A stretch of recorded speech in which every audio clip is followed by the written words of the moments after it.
Hi, my name is James Roseborough, and I will be giving a presentation on computer crimes and fraud.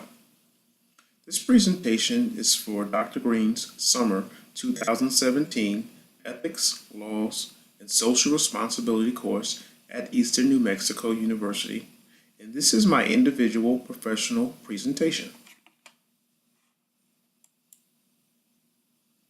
Throughout this presentation, I will touch upon a number of topics dealing with computer crimes and fraud.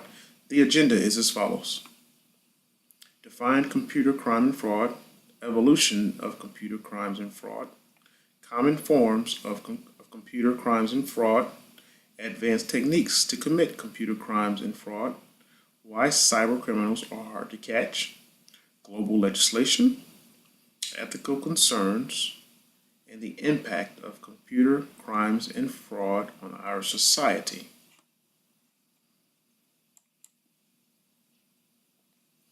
Computer crimes are defined as crimes that involve computers and networks. Computers may be used in the commission of a crime or may be the target of a crime.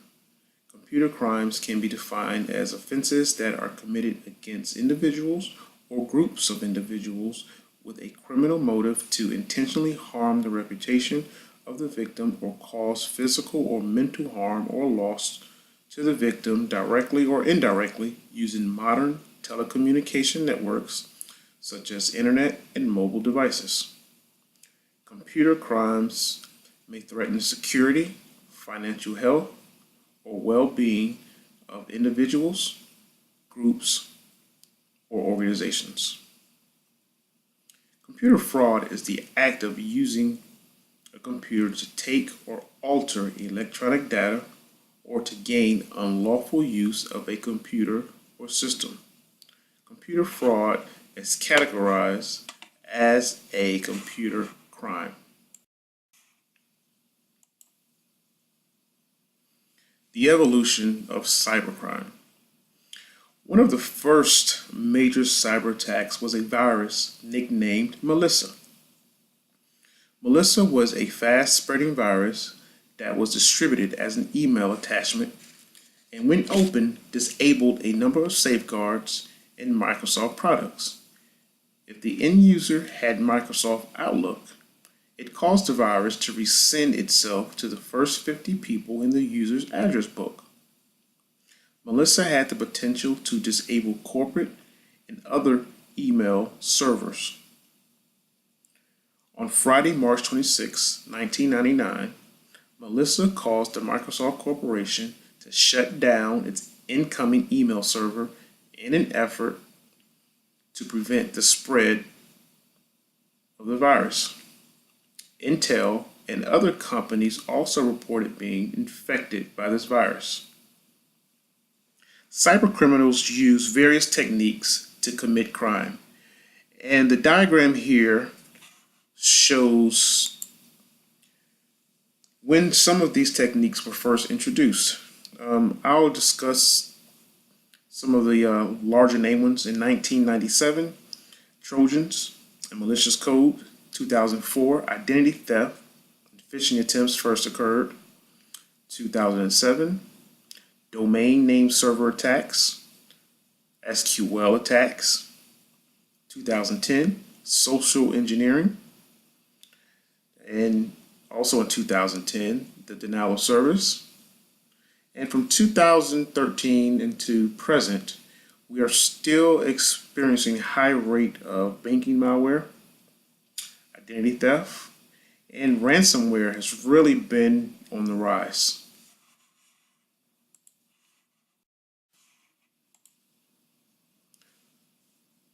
The most common forms of computer crime and fraud involve hacking, which is defined as the unauthorized intrusion of a computer or network system, viruses, which are malicious computer code that replicates itself and spreads across computers and networks, piracy, the unauthorized use or distribution of licensed material, and spam, sending of bulk emails for commercial purposes without permission from the end user.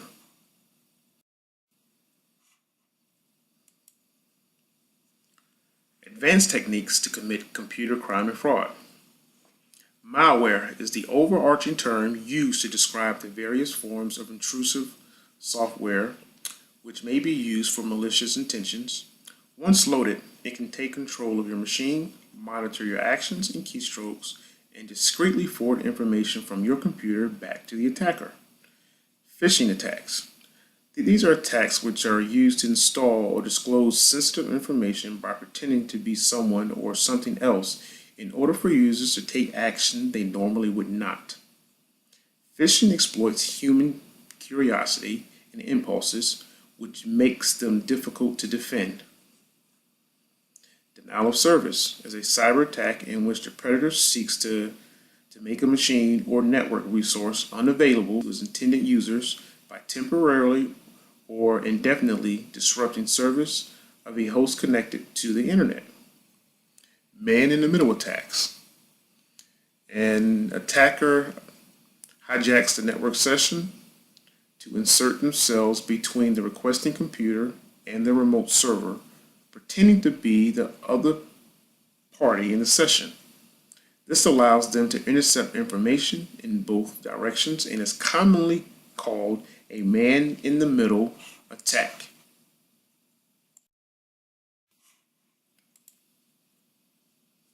Why cybercriminals are hard to catch.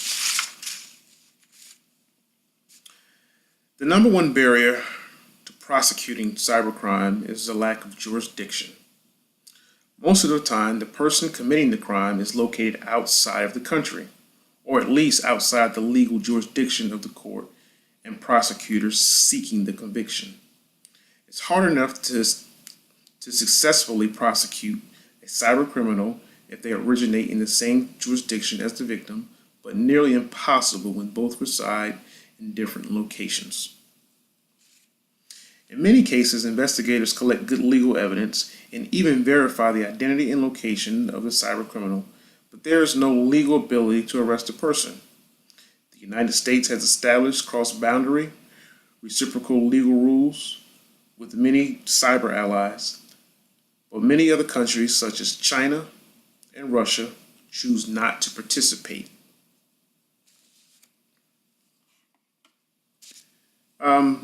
The second reason is technology outpaces legislation. Even though it may seem as if society has been dealing with internet crimes for an extended period of time, in actuality, cybercrimes are less than 3 decades old. Law enforcement has had a hard time figuring out what is or isn't legal in the computer world for a particular location, especially if that crime involves computers or other people outside of their jurisdiction. The primary reason for this ambiguity is that technology outpaces laws and legislation. The vast majority of internet crimes are never reported. Most people have no idea or where and how to report internet crime, and if they do, rarely does anything come of it. Because most internet crimes are not reported, accurate statistics and evidence are hard to come by, which is needed to assist in successful prosecution. And fourthly, evidence in cybercrimes are hard to obtain. In rare cases when cyber criminals are arrested, it should be noted that many computer professionals and law enforcement officers work collectively to ensure the evidence collected would hold up in court.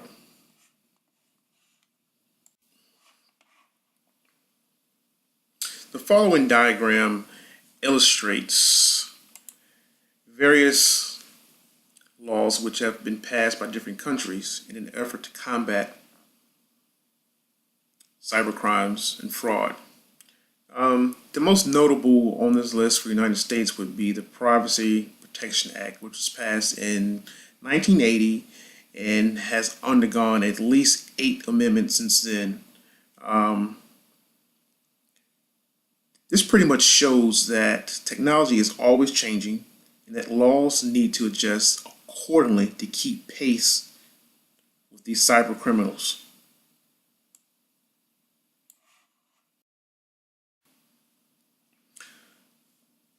Ethical concerns. There are several ethical concerns when it comes to computer crimes and fraud. The first being illegal access and use. Hackers learn and gain unauthorized access to computer systems.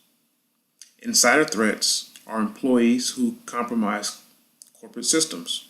The malicious use of destructive software or malware that cause harm to computer systems.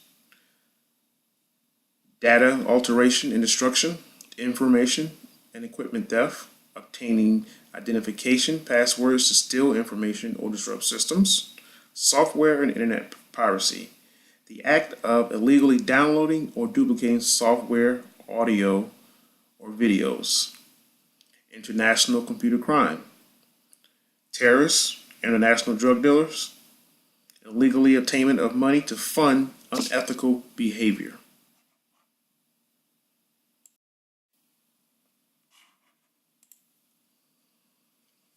The Computer Ethics Institute is a leader in the field of computer ethics and has provided an advanced forum and resource for identifying, assessing, and responding to ethics issues in computing. They've also defined what's commonly been known as the 10 Commandments of computer ethics. And these are basically the set of ethics or guidelines that people who use computers should follow to ensure they do not harm other individuals or corporate organizations through their actions.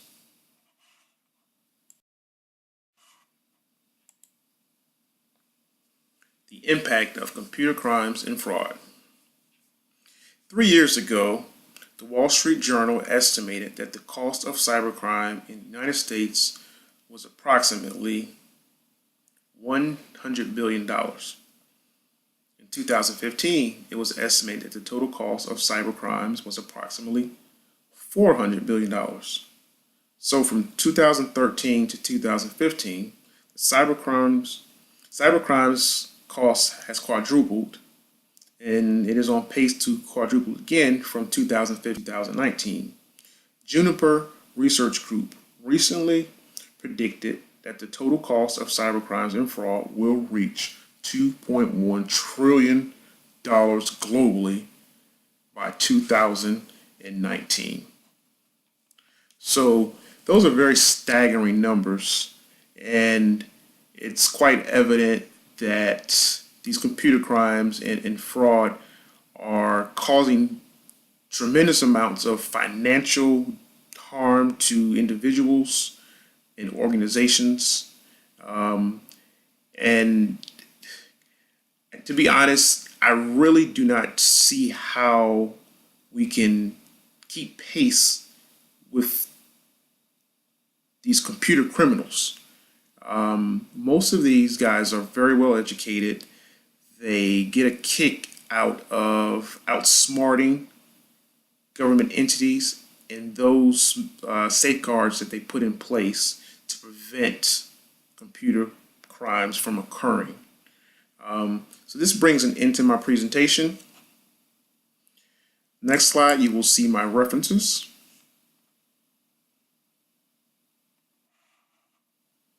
And I thank you.